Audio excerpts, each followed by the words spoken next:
Donc, il sera bien question d'un langage inclusif sans mise en cause de l'histoire et du système de la langue. Alors, je voudrais tout d'abord commencer par quelques distinctions et principes fondamentaux. 1. La langue en elle-même, en tant que système, n'est nullement sexiste. Ce sont les usagers qui, dans leur discours, peuvent l'être. 2. Parler d'écriture inclusive peut être source de confusion. Il ne faut pas confondre écriture, soit une manière de s'exprimer par l'écrit, on parlera de l'écriture de Flaubert qui n'est pas celle de Balzac, avec un sens de base, de graphie propre à l'orthographe, que l'on trouve dans orthographe inclusive. 3. Un discours inclusif conférant aux femmes une juste représentation dans la société contemporaine est un souhait éminemment légitime. Dans le propos qui va suivre, il sera moins question, et pratiquement pas, de la féminisation des noms de métiers et de fonctions qui se répand heureusement de plus en plus dans l'usage, comme l'atteste d'ailleurs très bien André Gauss tout au long des 47 pages qu'il lui consacre dans sa dernière édition, la 16e édition en 2016 du Bon Usage. Je tiens d'abord aussi à souligner l'intérêt des remarques et exemples que m'ont fait parvenir un certain nombre de consoeurs et confrères. Je remercie particulièrement Jean Kleibert et Jean-Claude Bologne pour leurs notes détaillées, ainsi que Marie-Josée Béglin pour son article de 2018. Cette communication s'inscrit dans l'esprit de l'excellente contribution d'Anne Dister et de Marie-Louise Moreau en 2020, inclure sans exclure. Ces documents, que je viens de citer, m'ont aidé à dégager, je crois, une synthèse respectant aussi bien le fonctionnement propre de la langue que la place des femmes dans le discours. Mon propos se limitera à 3 points. En premier lieu, je montrerai que des justifications faisant appel au passé ne peuvent se fonder que sur une appréhension rigoureuse de l'histoire de la langue, afin d'éviter des assertions hâtives tout à fait regrettables. Ensuite, on verra que le lexique, non n'ayant qu'un seul genre, aux épicènes, polysémiques, etc., lié à une bonne prise en compte des contextes textuels ou situationnels, peut servir de base à une authentique écriture inclusive, satisfaisante pour tous les genres. À la suite de ces analyses, on donnera un certain nombre d'exemples qui montreront que l'orthographe inclusive, difficilement reproductible et peu constante, mettant en péril la chaîne de l'écrit et s'attaquant même à la morphologie, est un phénomène contre-intuitif largement supérieur. Premier point, donc. Il y a un point de départ historique faussé. C'est la prétendue responsabilité des grammairiens des XVIIe et XVIIIe siècles à propos du fameux accord masculin. Un article important dû à Marie-Louise Moreau en 2019, faisant appel aux informations des spécialistes de la grammaire, suivi d'une analyse minutieuse d'extraits de corpus des XIVe et XVe siècles, permet d'écarter pas mal d'approximations et affirmations non fondées, destinées à faire croire qu'un accord de proximité était la règle avant le XVIIe siècle. Ainsi, on prétend assez souvent que l'accord masculin serait une invention machiste des grammairiens du XVIIe siècle. Tout d'abord, voyons la situation en latin. Il apparaît très vite, selon les linguistes latinistes, que le latin n'ignorait nullement l'accord au masculin, mais distinguait les règles selon que les noms renvoyaient à des personnes ou à des choses, et si les adjectifs étaient épithètes ou attributs. Qualifiant des noms de personnes ou de choses, les épithètes s'accordaient en fonction de la proximité, mais les adjectifs attributs se rapportant des personnes entraînaient plutôt l'accord au masculin. Il en ressort que l'accord en latin n'obéissait pas à des règles strictes, mais pouvait varier. L'accord au masculin montre donc des traces très anciennes. C'est ce que confirme une analyse sérieuse de base textuelle et de corpus du moyen français, travail précieux et long qu'a effectué Marie-Louise Moreau. Il en ressort d'importants constats. L'accord de proximité est bien présent en moyen français, fin du XIVe et XVe siècle, et c'est patent dans une phrase telle que « sur toutes les malfaçons, injures et dommages dessus dits », avec donc un accord au féminin et un second au masculin. Ici, je vous renvoie au premier exemplaire numéro 1, l'accord de proximité ou d'ensemble. Alors, vous voyez là qu'il y a un certain nombre d'exemples que vous avez repris. D'abord, la proximité, quand il s'agit d'épithètes, dans un groupe nominal, en ces belles remontrances et enseignements que le roi le fut. Donc, accord de proximité avec le féminin. Les dites laine et drap, là aussi. Alors, il y a un exemple qui est moins sûr, est-ce ville et village enclavés, avec un point d'interrogation, parce qu'ici, accord isolé au féminin, en fait, on voit dans ce manuscrit que village semble avoir été ajouté plus tard avec oubli de l'accord. Donc, ce n'est pas un exemple qui ne serait pas philologiquement tout à fait sûr. Alors, il y a aussi l'accord d'ensemble avec le masculin. De beaux neveux et nièces, à nos très chers et très aimés oncles. Comme c'est dit, maître et maîtresse, esthète en pérégrinage. Là vint le seigneur Ludovic et sa femme, fort bien accompagnés, masculin pluriel, en un verger clos de treilles et de rosiers, fait très lentement, avec un chevalier et une dame assis à table. À la suite d'un verbet, proximité, l'orgueil et la négligence étaient si grandes dans l'hôtel du roi Philippe. Ici, donc, accord avec le féminin était plus proche. Accord avec un féminin, en cette manière, les bêtes et les oiseaux sont dites et tenues plus nobles ou moins nobles. Accord d'ensemble avec le masculin, du dit Louis, duc d'Orléans, et de sa femme, sœur du duc de Milan, sont issus, masculin, 3 fils et une fille. Plusieurs gens et bêtes furent tués, ici, masculin. Jupiter et Vénus y sont par maintes fois venus, masculin. Alors, ces références, on ne peut pas citer chaque fois les références exactes, elles sont tirées de Froissart, Comines, Olivier de Lamarck, Guillaume de Lamarck et des auteurs anonymes. En fait, donc, l'accord au masculin l'emporte dans divers cas de figure, mais de façon différente. Si on compare les cas d'accord avec le masculin ou avec le féminin, les résultats ne sont pas les mêmes dans les emplois à l'intérieur du groupe nominal et ceux qui suivent le verbe être. Toutefois, le masculin demeure majoritaire dans les deux cas, soit 54,7% pour le groupe nominal et 56,3% par la suite du verbe être. Ainsi donc, la règle prétendument généralisée de l'accord de proximité avant le XVIIe siècle est mise à mal par l'examen des textes du moyen français. Il est vrai que les grammairiens du XVIIe siècle montrent encore pas mal d'hésitation, selon les cas différents d'accords de l'épithète ou de l'attribut, comme en moyen français. Mais lorsqu'ils voudront trancher pour mettre de l'ordre, ils recourront, hélas, à une formulation malencontreuse, assimilant, ce qu'il ne faut pas faire, masculin et mâle, inscrivant la norme grammaticale dans l'idéologie sociale de leur époque, le genre masculin étant le plus noble, doit prédominer toutes les fois que le masculin et le féminin sont ensemble, comme dit Vaugelas en 1647. Alors cet exemple-là, il faut le dire, il est répété constamment. C'est pratiquement le seul argument qui est utilisé dans beaucoup de textes défendant cette idée d'un accord imaginé par... Alors pire encore, là, c'est plus grave.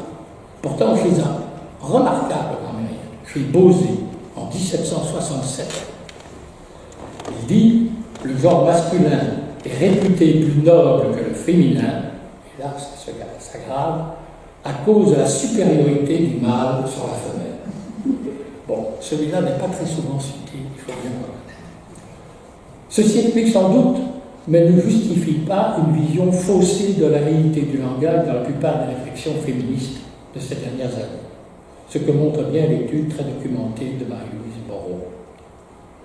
Et alors, ce qui est important, c'est que de toute façon, croire à une influence des grammairiens, surtout avant le XIXe siècle, est totalement illusoire. En réalité, il faut le savoir, beaucoup le savent, je crois, il n'existe aucune grammaire française avant 1530, année de la publication de cette Basgrave, en fait écrite en anglais et destinée aux anglophones désireux d'apprendre le français. Bon. Il faudra attendre 1550 pour découvrir la première grammaire du français due à Louis Maigret. Ça ne s'écrit pas comme l'aspect. Voilà. Au XVIIe siècle, les remarques sur la langue française de Vaugelas vont acquérir une vraie notoriété. Mais encore faut-il se demander quelle pouvait être l'influence réelle des grammairiens du XVIIe et XVIIIe siècle sur la langue des Français. La population dans son ensemble, encore très peu alphabétisée, sauf dans les milieux bourgeois ou aristocratiques, parlait ces dialectes, ou un français très éloigné d'une langue de la cour et des salons parisiens. Notons aussi que la quasi-inexistence d'un enseignement du français est encore critiquée par d'Alembert dans son article collègue de l'Encyclopédie en 1753, où il s'indigne des nombreuses années à s'instruire des préceptes de la langue latine, au lieu de laisser le temps nécessaire à apprendre par principe sa propre langue, qu'on ignore toujours au sortir du collège et qu'on ignore au point de la parler très mal, d'Alembert en 1753. Il faut savoir, c'est une chose, j'insiste très fort dans mon discours avec les étudiants sur la condition de la langue, il n'y a pas un roi de France qui s'est intéressé un jour à un enseignement du français. Parce que le français, c'était la langue du souverain et le sujet n'avait qu'à subir. Jamais une école n'a été instaurée avant la Révolution. Bon, voilà. Ce n'est vraiment qu'au XXe siècle que des autorités ont pris position en enregistrant aussi bien la féminisation des noms de métiers, que les rectifications orthographiques. De nos jours encore, il est même aisé de constater que l'influence des grammairiens est beaucoup moins importante que d'aucuns le laissent croire. Pour bien des règles, il apparaît clairement que ce sont les usagers qui décident de les intégrer ou non. Il suffit de regarder le menu déroulant à la RTBF, à la télévision. Comme on l'a vu, l'usage précoce d'un accord au masculin de noms de personnes de genres différents s'enracine dans une pratique ancienne très grammairienne. Pour des noms de référents non humains de genre arbitraire, car ce fauteuil et ces deux chaises sont vieux, l'accord avec le masculin différencié s'impose, alors qu'un accord de proximité serait incongru. Il arrive aussi de mettre au féminin un nom humain. Ici, je cite quelqu'un qui nous regarde de loin. Mettre au féminin un nom humain peut changer le sens de l'énoncé. Non, elle passe pour le meilleur écrivain de sa génération. Le masculin indifférencié signifie bien qu'elle est la meilleure, femme et homme confondus, et pas seulement une femme de talent parmi les écrivaines. Le féminin pour les humains fonctionnant toujours avec une valeur exclusive. Je reviendrai à ce terme exclusif qui en général est interprété tout à fait à tort. Deuxième point. Nous quittons l'accord de proximité. De l'importance du lexique, du sens et des contextes. Certains cas importants de polysémie remontent au latin. Ainsi, c'est sans doute ça, homo, c'est le genre humain, par opposition à Deus, et fera, la bête sauvage. Féminin, femme et femelle, s'oppose à oui, humain, mâle. Molière, femme adulte, s'oppose à mariée, à poète, à fille. Donc, ce qui est curieux, c'est la dénomination spécifique de l'homme mâle, lui, qui disparaît en français. Alors, vous allez me dire, oui, il y a viril, vérité, mais ça, ce sont des emprunts, ça n'a rien à voir avec l'évolution naturelle de la langue. De même, le passage du latin parlé au français fera disparaître le neutre, dont la place sera prise par le masculin, qui acquérera de ce fait la double valeur de genre indifférencié et de genre identifiant du sexe mâle. Il en ressort que l'accord avec le masculin ne constitue pas, comme nous l'avons vu, une victoire machiste des temps modernes, mais une évolution du système de la langue remontant au Moyen-Âge. En refusant en plus la polysémie, on risque de déclencher une réaction en chaîne de dénominations problématiques. Hominidé, hominien, hominoïde, hominisation devrait disparaître du dictionnaire. Ah oui. Réfèrent tous, évidemment, au sens englobant être humain et non homme sexué, bien entendu. Les termes d'origine grecque, anthropologie et andrologie. Alors, on ne va pas supprimer l'anthropologie, parce que anthropos, c'est l'équivalent du homo latin. Et andrologie, vous savez bien, là on est en médecine, les caractères sexuels masculins. Se fonde donc sur cette même distinction. Et on pourrait multiplier les exemples à travers la lexicographie. En outre, il faut quand même aussi être attentif aux variations sémantiques qui peuvent exister entre complémentation nominale, et adjectif. Renoncer à droit de l'homme pour droits humains active en fait une certaine connotation des droits appliqués avec humanité ou compréhension. Ce qui devient plus curieux si, à droit de l'enfant, on veut dire que ça équivaudrait à droits enfantins. Bizarre. Et le droit naturel diffère évidemment du droit de la nature. Bien. Donc, attention à ce genre de dérive. Heureusement, des solutions permettent de préserver la présence des femmes dans le discours, tout en respectant le système de la langue et sans recourir à des acrobaties graphiques aussi difficiles à déchiffrer qu'à construire logiquement.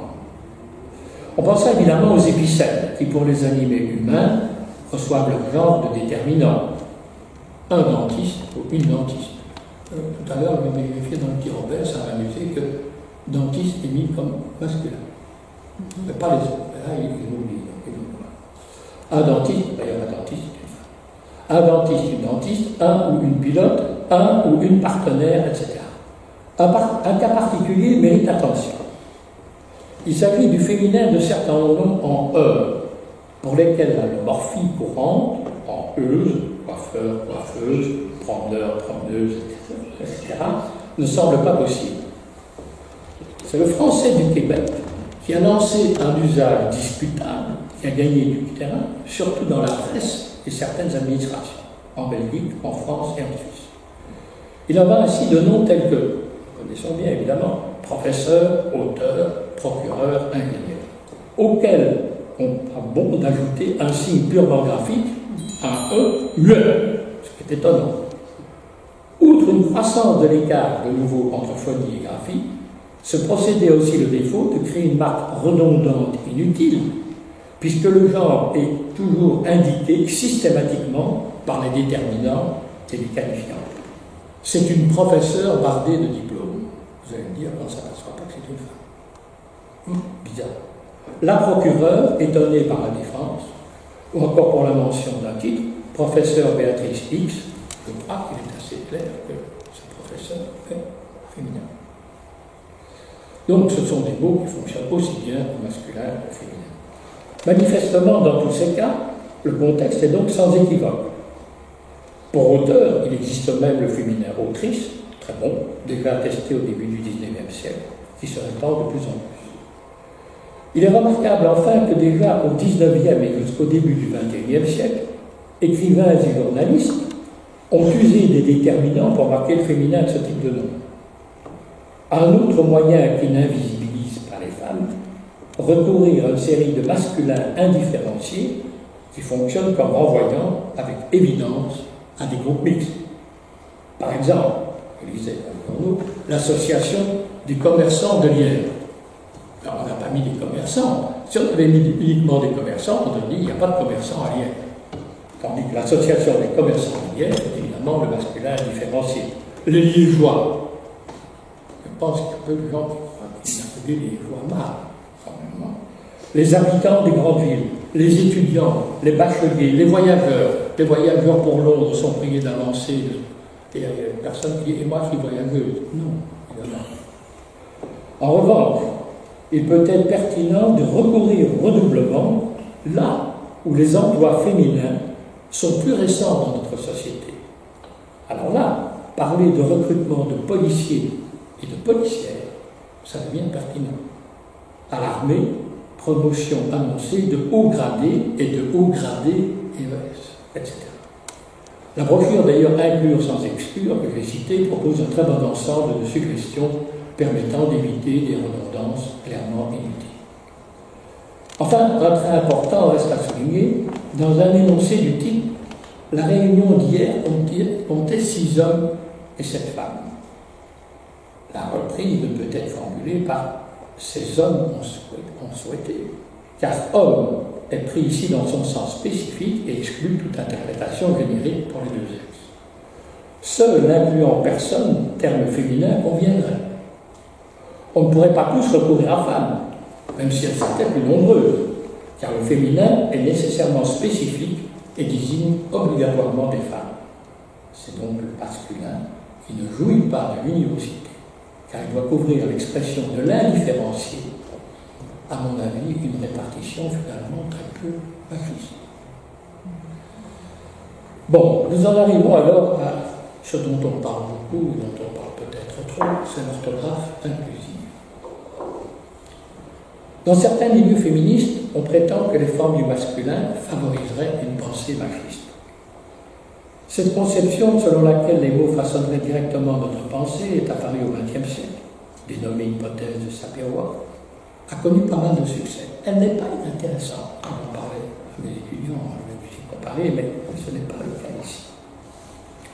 Toutefois, ce que ces comparatistes américains ont négligé, c'est l'importance des images mentales, des représentations que nous nous faisons de la réalité, qui, elles, vont induire une forme d'expression langagière. Si la langue crée un vrai déterminisme, un tel corset pour la pensée, certains linguistes se sont demandé, non sans humour, comment les premières militantes auraient pu développer un jour un discours vraiment féministe. Cette conception erronée explique l'apparition alors d'une néographie, baptisée orthographe inclusive. Sauf exception affectant la morphologie, il s'agit bien de graphie non oralisable, tout comme les abréviations. Quand il y a des personnes qui, le CFR, il est oralisable, semble-t-il. Ce qui a pour première conséquence d'accroître de nouveau la distance entre écrit et oral. Ce reproche qu'on adresse peut-être trop facilement et surtout aux Français se verrait conforté par des pratiques rendant plus ardu l'apprentissage de la langue et de son orthographe par les étrangers, sans oublier les difficultés de déchiffrage inhérentes à certains troubles fonctionnels, tels la dyslexie, la dysgraphie, la dyspraxie, etc. Alors, je vous propose un bref aperçu, une brève typologie de ces innovations graphiques qui permettent d'illustrer alors les redoutables écueils que présente ce système graphique. Vous l'avez sous les yeux, je pense que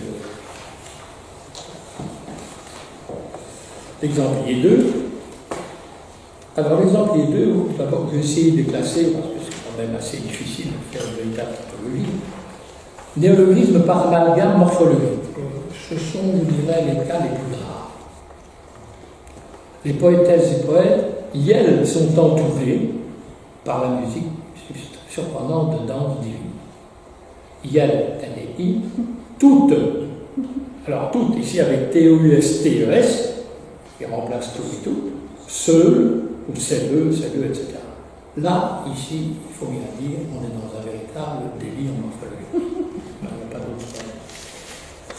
Ça ne semble pas, heureusement, se répandre trop, mais on en trouve. Alors, il y a diverses inconséquences. Ça, c'est plus courant, avec le point médian. C'est le problème général du point médian, inséré ou non entre le E, féminin et le S du pluriel. Vous avez remarqué qu'il y a quelque chose avec ce point médian qui disparaît, c'est le masculin pluriel. Masculin pluriel, toutes les bachelières, alors, en plus, la segmentation, c'est quand même assez étonnant, hein, avoir un morphème tout, hein, isolé de tout. Les bachelières, tout segment morphologiquement absurde et absence du masculin. Chers collègues, ES, sont masculin invisible, avec question de l'accent.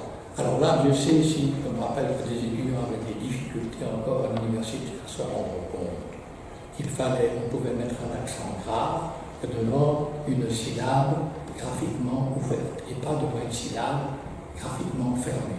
Or, ici, évidemment, ici, cher, évidemment, il faudrait une fois qu'on met le S, il faut un accent, mais ça, c'est pas prévu. Alors, chère lectrice, oui, et lecteur, mais là, on met l'accent, mais il devra disparaître dans certains cas. Le problème de l'accent masculin.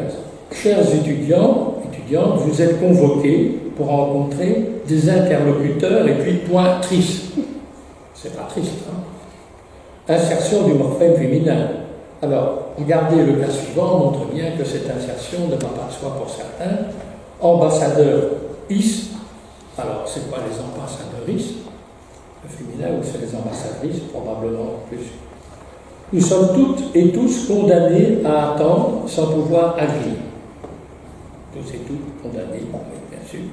Nos amis québécois, nos amis québécoises. Ben, le masculin avec qui il y a ES, et le masculin avec S. Ah, alors, québécois n'a pas besoin de S, il y en a déjà au départ. Les étudiants extra-européens, où est le masculin? Toute l'information pour les futurs étudiants, alors ici, si on met le féminin, c'est le féminin exclusif. Voilà. Alors, les gantois, le féminin est inclus, masculin différencié. En outre, il nous semble qu'avoir proposé de mettre pour le masculin un S à gantois est un peu superflu. Les visiteurs, alors ça c'est pas mal. L'allomorphie régulière, visiteuse, est carrément oubliée. Personne n'est pas. Alors, l'université doit être cet espace ouvert. Alors, ce sont des textes qui viennent d'ailleurs de mon université. L'université doit être cet espace ouvert aux chercheurs, enseignantes et étudiants peuvent mener le travail des artistes et être enrichis. Alors, c'est mis au masculin. Ça dit, voilà, c'est mis en retour par leur imaginaire et leur vision de l'allomorphie ignorée, à conséquence d'accord, deux formes sont masculin visibles, mais un accord qui participe au seul masculin pluriel. Il faudrait quand même être un peu conséquent. Alors ça c'est pas mal le cas suivant. Étaient notamment présents les personnalités et organisations suivantes. Et du PNL, le Roquefort, le Perrin, la CGT, l'Attaque, etc.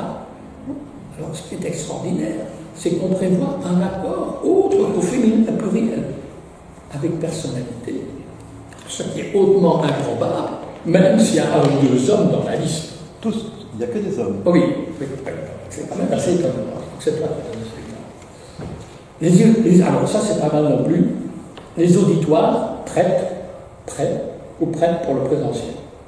Qu'est-ce qu'on prévoit? Un féminin pluriel. C'est plutôt. Donc s'il y a des filles dans les auditoires, il faut que ça vienne d'un mot féminin. On comprend plus dans tous les cas si c'est ça, c'est assez bizarre. Alors ici de nouveau alors des noms, Pierre Caille, Olga, Mélanie Capa, Renaud Pletting, Jean Stillemans, à propos des auteurs. Il y a une femme, il y a Olga. Oui, bien sûr. Oui. Alors, refuser le masculin différencié est une chose, mais aussi, ici, on aurait une femme excluant 3 hommes. Alors là, c'est une révolution. Une révolution. alors, il y a quelques cas limites. Faut-il parler de Dieu? Ben oui. Aux enfants. Ce qui est pas mal, c'est les pronoms. Là. Les pronoms pluriels. Nous et vous. Si ce sont des femmes qui parlent, on met un E pour que le pronom nous soit bien montré féminin. Bon. Alors, le suivant, je ne veux pas l'interpréter. Se lancer en politique, partout, égaux le XS. Alors là, il faut faire son marché. Pour trouver. Oui, bon. Alors là, c'est pas mal non plus théâtre national. Voix. Alors, je propose qu'il y ait un jeu. Voix, une saison à l'écoute. VOIX ou VOI. Alors, voix, oui, ça peut être des voix et des voix aussi. Mais comment combiner ça avec le X, le E et le S? Impossible. Les personnes concernées. Alors là, il y a le choix aussi. Ça, c'est extraordinaire, les personnes concernées. Donc, en fait, c'est une chose qui m'a frappé. Un collègue parlait à Paris, dans l'exemple, de quelque chose qui est plutôt sémiotique, mais moi je dirais que ce qui est recherché ici à travers cette écriture inclusive, c'est une véritable iconicité, comme si la langue le féminin devait apparaître, alors qu'il n'a pas nécessairement d'existence orale. Donc il doit apparaître comme une marque à travers tout, à travers les pronoms, à travers les choses les plus invraisemblables. Donc, et que je sache, la langue française n'est pas une langue qui fonctionne avec des pictogrammes. Pas tout à fait la langue. Peut-être s'inspirer des Philippiens, mais ce sera pas du tout. Conclusion. Analyser la question du genre grammatical à travers un prisme anthropomorphique aboutit, nous semble-t-il, à une impasse. Les exemples authentiques que l'on a pu relever sont le signe d'une réelle confusion chez ceux qui tentent d'appliquer les principes d'une orthographe inclusive, une mission impossible. On ne peut, sans dommage, s'attaquer au système graphique et encore moins au disque dur de la langue à travers sa morphologie et sa syntaxe. De nombreux moyens sont à la disposition des usagers, soucieux à juste titre de préserver dans le discours la place légitime de la femme. La tentative d'imposer une sorte de novlangue orwellienne par une pression sur les usagers s'apparente à des pratiques inquiétantes auxquelles ont parfois eu recours des régimes dictatoriaux. Une telle dérive ne serait sûrement pas bénéfique pour les féministes attentives à des priorités effectivement fondamentales. Et ici, je laisse le mot de la fin, elle est là, à notre consoeur Marie-Josée Béguin, car on ne saurait mieux exprimer le véritable enjeu du féminisme. Je la cite: aucune règle linguistique ne remplacera jamais une mesure de terrain. Égalité des salaires, parité dans les instances dirigeantes, lutte contre les violences quelles qu'elles soient, introduction d'un congé de paternité, amélioration des solutions de garde pour les enfants. Longue est la liste des dispositions qui seraient à prendre pour parvenir à une réelle égalité des chances. Les usages linguistiques politiquement corrects, si subtils et bien intentionnés soient-ils, n'ont hélas pas le pouvoir d'agir magiquement sur le monde, ni de réduire l'hypocrisie de certains comportements. Il y a des cas, on le sait, où dire permet justement de ne pas le faire. Je vous remercie.